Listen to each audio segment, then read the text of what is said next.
Hi guys, and welcome back to my YouTube channel, and welcome back to another Sims 4 speedrunning video. So in today's video I'm going to be building a house in Strangerville.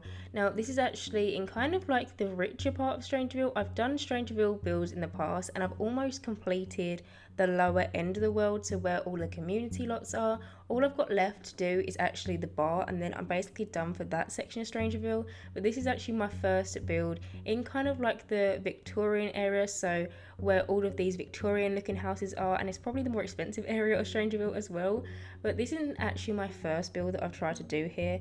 Now ages ago when Strangerville came out, and Strangerville has been out for a really long time, I actually did start building a really beautiful Victorian house in the world, and then I kind of left it. It was kind of one of them ones where I started building it really late at night, and then I decided that I'll come back to it in a few days. And then when I actually did come back to it, I'd realised by that point I'd accidentally deleted the save file somehow, which really upset me because I didn't save a lot to my library, and so I couldn't really rebuild it because I couldn't really remember what I did. And so sadly that house isn't actually on YouTube, and it's not on the gallery either, so there will be no trace of it. But for today I decided that it's kind of been a while and I really should start making a move to build something in Strangerville for my save file, and so I decided to start with this little house today. So this is built on, I believe it's an empty lot when you first go into the game. I can't actually read the name of the lot, but if you are curious, it is in the top left corner. And when I was building this, I was trying to think of all the different kind of families that can live in this house. And then as soon as I actually started thinking about it more, I actually fell in love with the little backstory. So I kind of want two grandparents to live here with their grandchildren. And when I was building this, I was kind of trying to think of all the different possibilities why these grandchildren live with their grandparents and not with their actual parents. And then I actually just came to the conclusion maybe they just sadly passed away, and maybe might change that with my save file a little bit later on and try and make it a little bit more interesting, because something that I really want to do for my save file is actually bring a lot more mystery back into the game. So if you ever played The Sims 2, you know how in-depth them backstories were. I used to get so excited reading the household descriptions for each family, and I just absolutely loved just kind of like the mystery around it and all the in-depth backstories. And for my save file, I really want to bring that back into the game because I feel like The Sims 4 does lack that a little bit.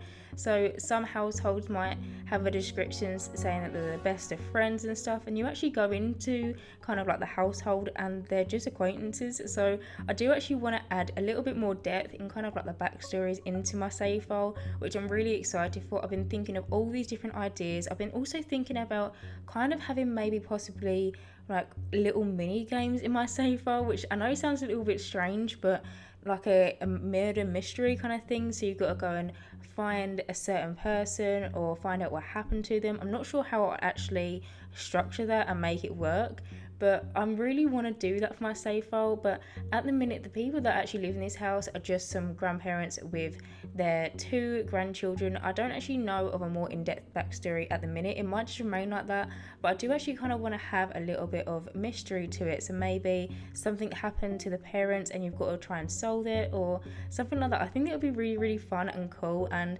something that we are lacking a little bit in The Sims 4 is just kind of a more in-depth description of each household. And with all my households so far that I've created, I've wanted their backstories to be really in-depth, and I want you to kind of fall in love with them, and that's something that I want to do with this household as well. But moving on, as you can see, the main structure of the house has already come together, and when I was building this, I did actually have a reference picture which I used from Pinterest.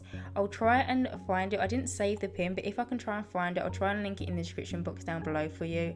But now I'm actually moving on and I'm doing the landscaping. So as you might notice, there is so many different plants just all spread out in the front garden of this house, and that is because they are some of the new debug plants and flowers.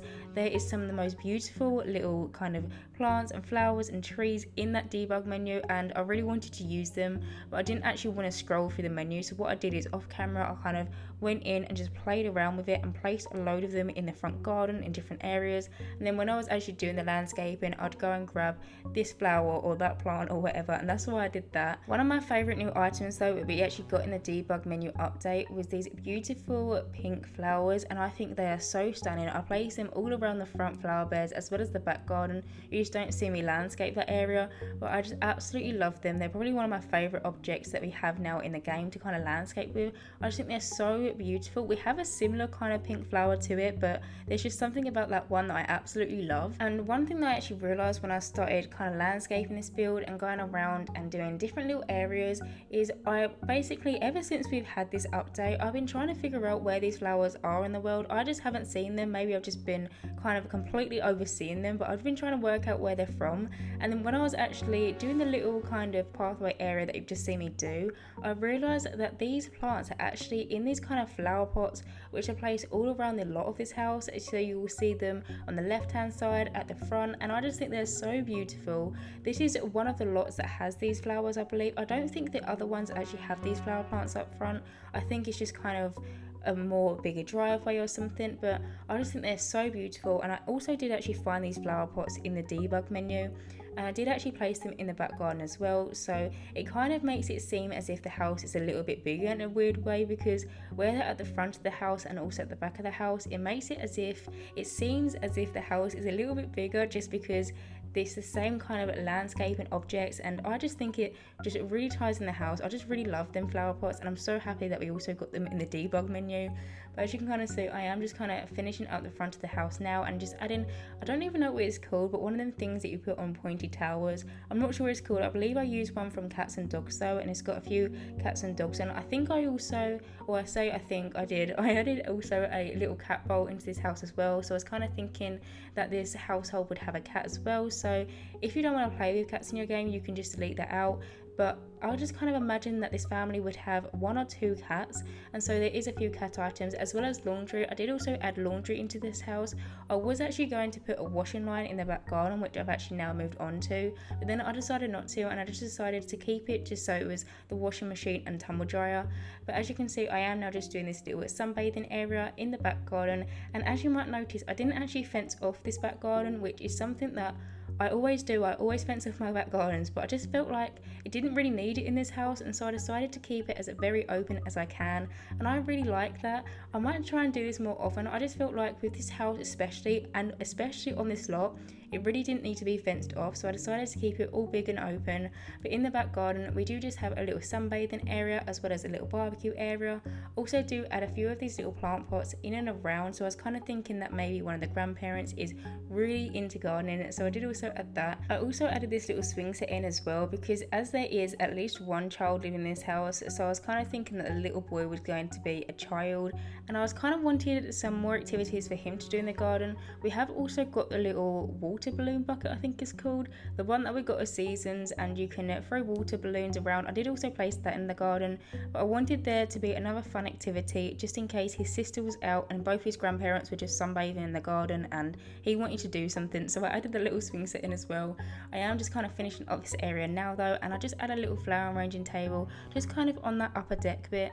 But now I'm actually moving on and I've started furnishing the house, so as always I'm starting off with a kitchen. In the kitchen I used the Parenthood wallpaper and then this vampire flooring, which is probably my second favourite wooden floor. I normally go for this base game one, but I just kind of felt like this vampire one fitted the house more because it looks more Victorian to me. But in this kitchen I did use the Parenthood counters and cabinets as well as the Parenthood stove and fridge, so it's all kind of like a Parenthood showroom almost. I just really liked the way that these counters went with the wallpaper. Although they are in the same pack and they're probably meant to go, I just really like the combination of them both, and I just think it makes the room look so big. Although it is quite a big room anyway, I should also mention that this kind of kitchen area is also a dining room, so this house doesn't actually have a separate dining room, it's all into the kitchen, which I like because sometimes when children and teenagers come home from school and you need them to do their homework, a lot of the times I find that they always go and sit in the dining room table. So I was kind of thinking if one of the grandparents are maybe cooking dinner or something, it could be a nice social activity where they could possibly help them with homework while they're cooking dinner. I just really liked that idea. But in the kitchen I do also have this really big island in the middle. This kitchen is a really big room, and so that's how I was able to make it into a dining room as well. But I decided to fill it out with this counter in the middle, and I just think it looks so beautiful. I love this counterpiece, especially like the breakfast bar, because it looks as if it's got all these different bits and bobs in like the kind of drawers, and I just absolutely love these counters from Parenthood. They're some of my favourite ones, if not my favourite ones. I also did just clutter it up as well with loads of different objects, and one of the clutter items that I actually end up using is this little fruit bowl that I believe is from Perfect Patio Stuff, and it's got these, they're like lemons, but it depends on what swatch you use because there's some that has completely yellow fruit, so it looks like lemons, and there's some with limes in as well, and there's some orange ones. And I just placed it next to the sink because I thought it looked really cute, and I just kind of had it in my head that maybe it was a freshly washed fruit, and so that's why it's right next to the sink. I just really like the idea. But I do also add a little tea machine into this kitchen as well, and I also added a little like biscuit jar just behind it, which I think is so cute. And I'm now just adding some bar stools onto this counterpiece. As you can kind of see, I did actually place quite a few down and then I ended up deleting them. What I did is I actually placed down the 3 originally, and then they actually clipped to the bar stool, and then I actually placed another 2 down in the middle of them, and then I kind of moved them to how I felt like it would look the best, and then that way your Sims won't actually sit there and they'll actually sit at the dining room table. And I just think it looks a lot nicer, because sometimes the way that them bar stools actually clip to bars and counterpieces just looks a little bit unrealistic to me. But I'm just finishing off the kitchen now. I added in a little dining room table. So the dining room table is actually a laundry day one. It's one of the 6-seater round tables. And then I also used the Parenthood chairs in kind of like the same swatch that the counters and also the bar stools are in. But now I'm actually moving on and I'm starting furnishing one of the bathrooms. So this is the downstairs bathroom, and it is the slightly bigger bathroom. So in this bathroom, as you notice, I do actually have the washing machine and tumble dryer. But then in the upstairs bathroom, I have the little kind of washing basket, so the laundry basket as well. Both bathrooms have a bath as well as a shower in them, and they're both the exact same ones, so it'll be the same shower as it is in the downstairs one to the upstairs one. The bath that I use is the cats and dogs one. It's actually got the matching toilet in this set as well. And then I used the Parenthood sink, and then I believe I actually just used a base game shower. But now moving on to the lounge room. So as you will notice, this lounge room does have one of them big Strangerville windows in, and as you would have noticed, I did also cut out the floor plan footage for this house. So when I actually came in and tried to floor plan it, I was moving the camera around so many different times just because I couldn't actually figure out how to floor plan this house. It did take me a really long time to get it right. But originally upstairs we had these 2 big Strangerville windows. They actually take up 3 tiles, I believe, and I had them in the middle of the wall each side of the house. And then when I actually came to doing the floor plan, it just became a massive problem just because I could have made the rooms separate rooms, but there would only be 2 rooms upstairs, and it really didn't make any sense to me.